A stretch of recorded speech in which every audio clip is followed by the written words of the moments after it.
देश भर में पिछले एक हफ्ते से बागेश्वर धाम की चर्चा हो रही है। मीडिया में भी यही नाम छाया हुआ है। बागेश्वर धाम के धीरेंद्र शास्त्री के चमत्कार के बारे में लोग जानना चाह रहे हैं। आज हम इसी पर बात करेंगे कि क्या और कैसा है बागेश्वर धाम, आखिर क्यों यहाँ के बाबा इतने पॉपुलर हुए हैं। छतरपुर से खजुराहो की ओर 4 लेन रास्ते पर करीब 15 किलोमीटर चलने पर ही बाएं हाथ पर एक रास्ता कटता है जो गधा गांव की ओर जाता है। रास्ते पर लगे बोर्ड और होर्डिंग से ही अंदाजा हो जाता है कि ये रास्ता आम नहीं है। चौराहे पर खड़े ही रिक्शा और टेम्पो 10 से 20 रुपये में बागेश्वर धाम सरकार तक ले जाने की आवाज लगाते हैं। पहाड़ी पर स्थित है बागेश्वर धाम, बने हैं 2 मंदिर। ऊंचे नीचे व उबड़ खाबड़ गड्ढों से भरे रास्ते पर 2 किलोमीटर चलने के बाद शुरू होता है गधा गांव, जहां इन दिनों श्रद्धालुओं और दुखियारों का डेरा है। लेकिन गधा गांव पर हम अभी बात नहीं करेंगे। पहले हम बात करेंगे बागेश्वर धाम की।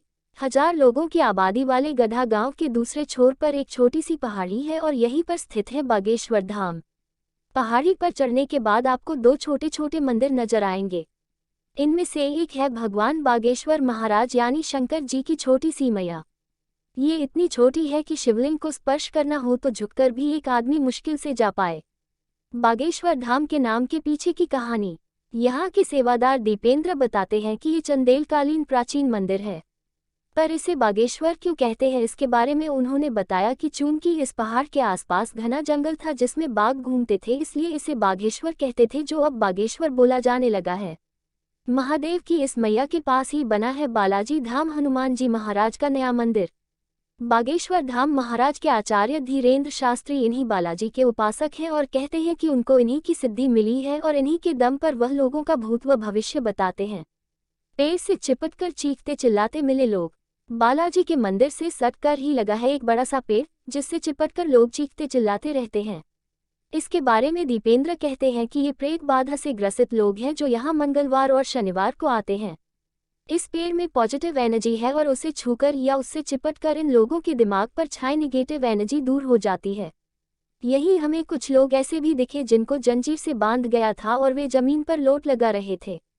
इन 3 जगहों के आसपास बैरिकेड लगाई गई है और दिलचस्प ये है, मंदिर से दूरी बनाने के लिए लगाई गई बैरिकेड पर ही काले, लाल और पीले रंग की पोटलियां बंधी हुई हैं। इन पोटलियों में अलग अलग फरमाइशें या श्रद्धालुओं की मन्नतें हैं। काले में प्रेत बाधा से मुक्ति, तो पीले में शादी ब्याह की मन्नत, तो लाल में सामान्य कामकाज करवाने की अर्जी। लोगों में अटूट भरोसा, जो मांगा वो मिलेगा। झारखंड की गुमला जिले से आया शैलेंद्र सिंह का परिवार लाल कपड़े में नारियल बांधकर बैरिकेड से बांध रहा था। हमने पूछा, ये क्या कर रहे हो, तो मुस्कुराते हुए कहा कि बालाजी महाराज के दरबार में अर्जी लगा रहे हैं, कुछ मांगा है। हमने पूछा किसने कहा ऐसा करने को, तो बताया कि सब कर रहे हैं तो हम भी कर रहे हैं। भरोसा है, जो मांगा वो मिलेगा। हाँ, इतने लोगों को मिला है तो हमें भी मिलेगा। यहाँ आने वाले अधिकतर लोग ऐसे ही हैं जो सुनी सुनाई सुनकर चले आ रहे हैं। सामुदायिक भवन में मिलते हैं धीरेंद्र शास्त्री। इन 2 छोटे छोटे मंदिरों के दर्शन कर नीचे उतरते हैं तो वहीं पर बना है आचार्य धीरेंद्र शास्त्री का वो स्थान जहां वह रहते और जनता से मिलते हैं। पहाड़ी के ठीक नीचे ये 2 मंजिला इमारत गांव की पंचायत का सामुदायिक भवन है, जिसमें धीरेंद्र ने लोगों की सहूलियत के लिए ठिकाना बना लिया है। इस परिसर में एक तरफ से लोग आते हैं और दूसरी तरफ से दर्शन कर निकलते रहते हैं। जिसे मिलना होता है उससे धीरेंद्र शास्त्री टोकन व्यवस्था की मदद से समय देकर मिलते भी है। आने वाले लोगों की समस्या सुनने के बाद उनको पेशी पर बुलाते हैं।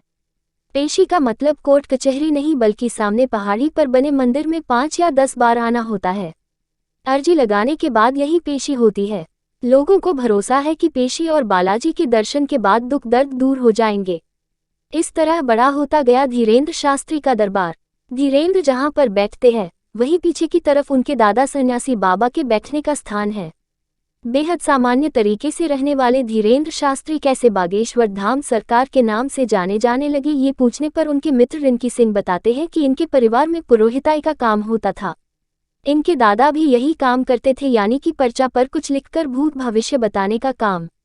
शुरुआती दिनों की छोटी मोटी पुरोहिताई के बाद धीरेंद्र रामकथा करने लगे। आसपास के गांवों में कथा से जो मिलता था उसे रख लेते थे। इस बीच कुछ कथित सिद्धियों के चलते उनकी तरफ से बताई गई बातें सच होने लगी तो उनका दरबार बड़ा होता गया। कोरोना काल और यूट्यूब ने पूरे देश में किया पॉपुलर। रही सही कसर कोरोना काल और सोशल मीडिया के प्रचार ने पूरी कर दी। लोगों ने घर बैठे खूब कथा सुनी, लाइव प्रसारण देखा और यूट्यूब ने उन्हें देश भर में पहुंचा दिया।